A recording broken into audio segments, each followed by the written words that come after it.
দর্শক, ইতিমধ্যে আপনারা অবগত হয়েছেন রাজনৈতিক দলগুলোর সঙ্গে ডক্টর মোহাম্মদ ইউনূসের বৈঠক হওয়ার কথা রয়েছে, যেখানে 7 সদস্যের কমিশন গঠিত হয়েছিল। এই মুহূর্তে আপনাদেরকে আমরা নিয়ে যেতে চাই রাজধানীর ফরেন সার্ভিস একাডেমির সামনে, যেখানে অবস্থান করছেন সহকর্মী ইউসুফ আলী। সরাসরি যুক্ত হচ্ছি তার সাথে। ইউসুফ, প্রতিনিধি দলের সদস্যরা কি এসেছেন বৈঠকের? আর কি তথ্য আছে আপনার কাছে, আমাদেরকে জানান। মেহেদী, আপনি জানেন যে আজকে ফরেন সার্ভিস একাডেমিতে প্রধান উপদেষ্টার সঙ্গে বিভিন্ন রাজনৈতিক দলের যে জাতীয় ঐক্যমত কমিশনের বৈঠক হওয়ার কথা, সেই বৈঠকে যোগ দেওয়ার জন্য ইতিমধ্যে কিন্তু বিএনপি এবং জামাতে ইসলাম সহ অন্যান্য রাজনৈতিক দলের নেতারা ফরেন সার্ভিস একাডেমিতে প্রবেশ করেছেন।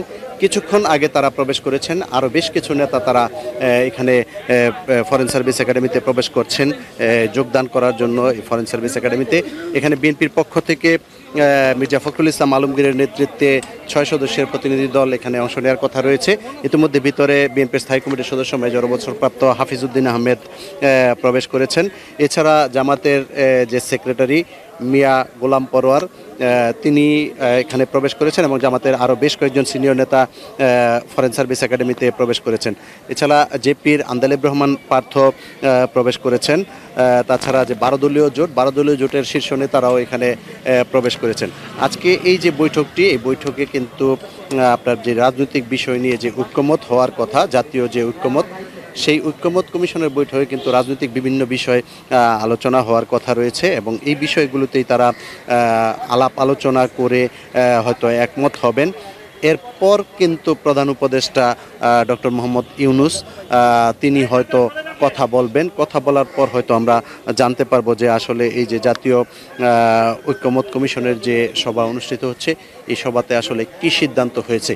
কিছুক্ষণ আগে প্রধান উপদেষ্টার প্রেস সচিব আমাদেরকে যেটি জানিয়েছেন যে দেশে যে চলমান রাজনৈতিক পরিস্থিতি রয়েছে সেই বিষয়ে সিদ্ধান্ত নেওয়ার জন্যই তারা এই বৈঠকের আয়োজন করেছে এবং এই বৈঠকে হয়তো তারা একটি পর্যায়ে গিয়ে পৌঁছাতে পারে যে কিভাবে দেশকে সঠিকভাবে পরিচালনা করা যায় এবং বৈষম্য দূর করে একটি বৈষম্যহীন সমাজ ব্যবস্থা গড়ে তোলা যায়। এবং সবচেয়ে বড় বিষয় সেটি হলো যে মানুষের গণতান্ত্রিক অধিকার, সেই অধিকারকে কিভাবে আসলে রক্ষা করা যায়, মানুষ যে নির্বিঘ্নে ভোট দিয়ে যাতে তাদের পছন্দের প্রার্থীকে নির্বাচিত করতে পারে, সেই জন্য তারা কিন্তু এই বৈঠকটিতে হয়তো একমত হবেন।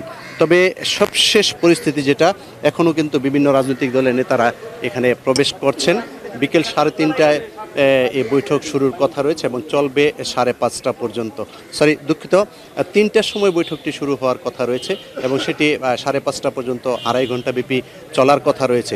তবে সেখানে বৈঠক হয়তো দীর্ঘায়িত হতে পারে, এমনটি আমাদেরকে জানানো হয়েছে। তবে সবশেষ বিষয় যেটি, যে ঐক্যমতের যে কমিশনের যে সভা, সেই সভা শেষ হওয়ার পর আমাদেরকে ব্রিফিং করা হবে। ব্রিফিং করা হলে আমরা জানতে পারবো যে আসলে এই কমিশনের বৈঠকে কি কি সিদ্ধান্ত নেওয়া হয়েছে বা কোন কোন বিষয় আলোচনা হয়েছে। আমার কাছে ফরেন সার্ভিস একাডেমি থেকে এই ছিল সবশেষ তথ্য। মেহেদী। ইউসুফ, আমরা আশা করছি আপনার মাধ্যমে পরবর্তীতে বাকি সংবাদটুকু আমরা দর্শকদের জানাতে পারবো। ধন্যবাদ এই মুহূর্তে সংযুক্ত হওয়ার জন্য আমাদের সাথে।